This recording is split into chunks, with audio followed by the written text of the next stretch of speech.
Здраво, другарчиња! Денес повторно ќе ви раскажам една книга од познат македонски автор Киро Донев. Станува збор за книгата Дневникот од Штрковото гнездо, а главни ликови се Јасминка, Николче и Дедована, како и Добри и Ана. Кога Николче и Јасминка доаѓаат кај баба им и дедо им на летен распуст во Штрково гнездо, наоѓаат мало книжуле, што всушност е дневник.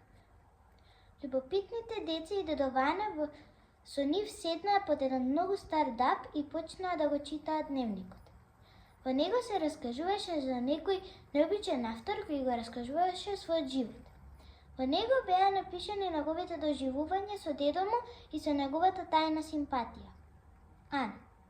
Во дневникот исто така беше раскажана љубомората на непознатиот автор кон мачорот на неговата симпатија Ана поради неговата блискост со неговата господарка.